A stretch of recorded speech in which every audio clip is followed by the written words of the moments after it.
G'day everyone, welcome to another episode of Shane's Shed. Nothing much major going on this week, unfortunately. No transmissions out or anything like that, so that's kind of a good thing, but just a bunch of little jobs. So first up, I've got to stick a plug in the daily driver. Unfortunately, it's picked up a screw, and as you can see, it's been there for a little while. The head has completely worn off. So yeah, I'm just going to yank that out, just throw a plug in it, get it back on the road.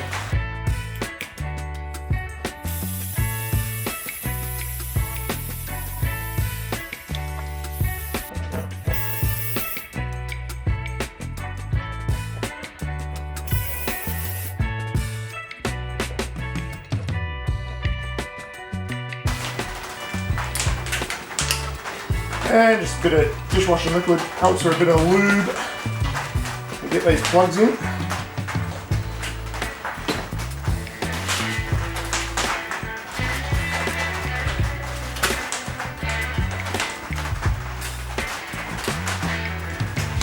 Can take a bit of force sometimes.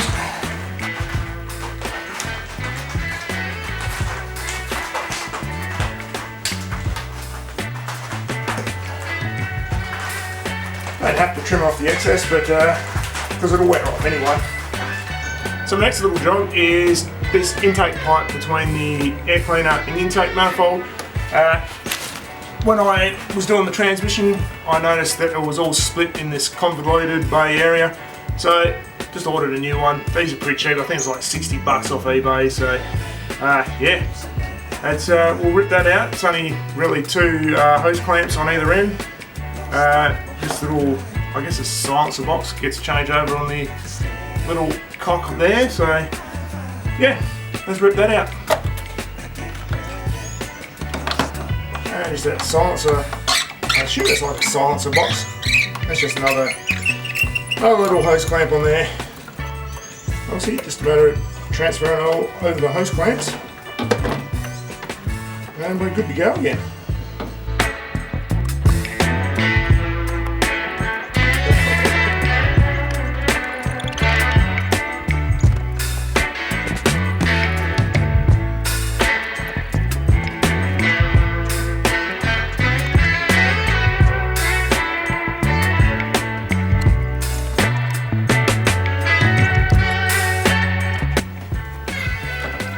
There we go, another job done. You can see, obviously, nice big split there, another one there. Basically, the whole rubber is just going hard and starting to perish up. 270,000 odd Ks worth of heat cycles, so we'll probably do that to rubber pieces. Alright, so that's the daily driver sorted for now.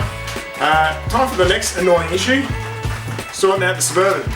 So recently, every time I've had my car trailer in tow, I think just that little bit of an extra load on the exhaust and everything is creating a bit of extra heat, and I keep having spark plug leads falling off, which is annoying the hell out of me. So I've went and got a brand new set that have arrived.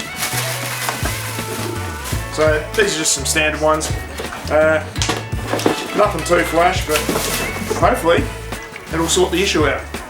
Because the other ones I bought, I remember when I bought them, they were kind of the cheapest standard ones I could find. So these were standard. Well, these are standard type ones, but I spent a little bit more on them. So yeah, let's see how we go with these.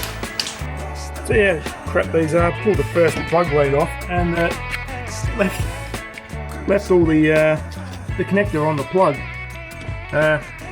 Yeah, I don't get it. They either fall off or they freaking stay on like that. Pieces of snot. Alright, so there's a new set of leads all the way on. Nothing too strenuous there, just a simple plug change. Hopefully they stay on. Next thing, you can see a little bit of coolant bay there. A little while ago I had issues with this thermostat housing, it was bowed. So I've got a replacement one of those. I'm just going to turf that one because I suspect it's done it again, because I spent a fair bit of time filing it and trying to get it flat, because this one's got no ring in, and yeah, she's still leaking. So I'm going to do that, and while I've got the coolant open, just on this side of the head down here, you probably won't be able to see it too readily, but just this little it's a temperature sensor or a temperature switch for the little thermo fan that's in the front of the radiator for all the AC, and basically when the engine gets past like 180 degrees or whatever temp it is, it will just trigger that for a bit of extra cooling.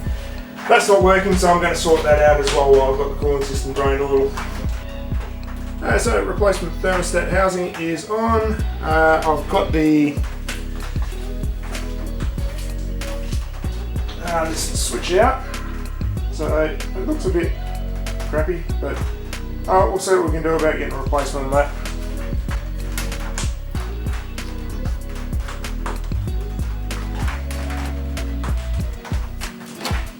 Alright, so I've got the that old thermo fan switch out now. It's a really oddball size, it's a 1/2 inch. Yeah, pretty much everything on Triton's website. The closest I could get was this one, which is a 3/8 thread. So I'm just going to use a reducer bush to the 1/2 inch. Just going to thread it in that way, screw it straight in. I do have to modify the wiring a little bit, but that's no biggie. So I'm going to get that in. We'll get this back bay running again. Alright, so that's all done now. So I just had to put a little spade connection on that plug, and yeah, just need to top the coolant up and we're ready to go.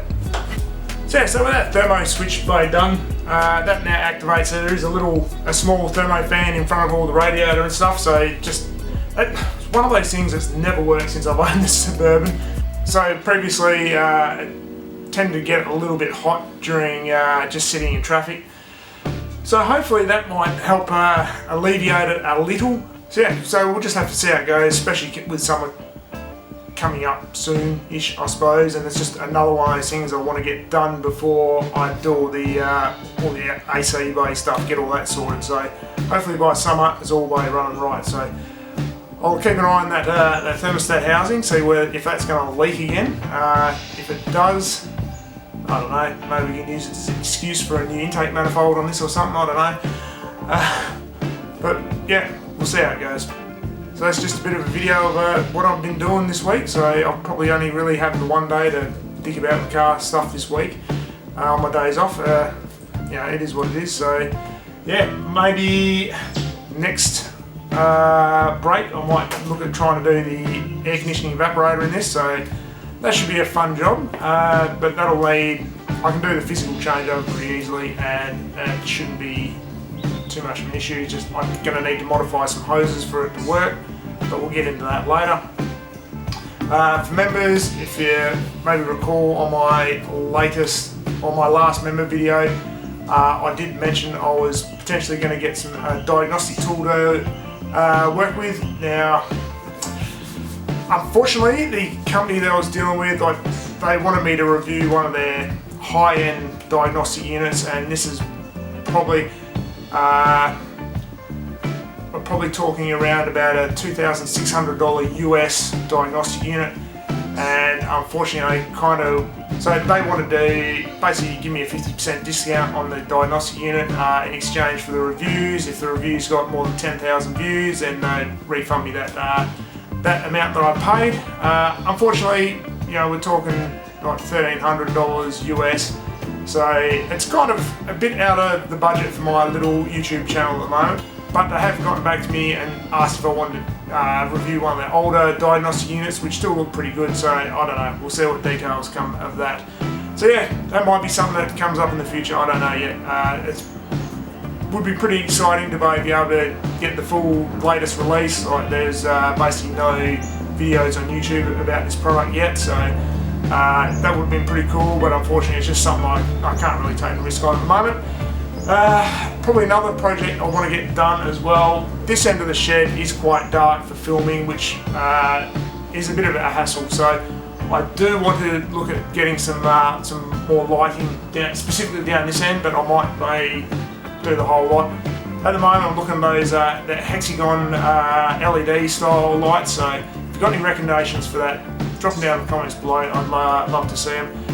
So yeah, anyway, that's about it for now. Thanks very much for watching. Thanks to the members for being members. So if you want to be a member, join up.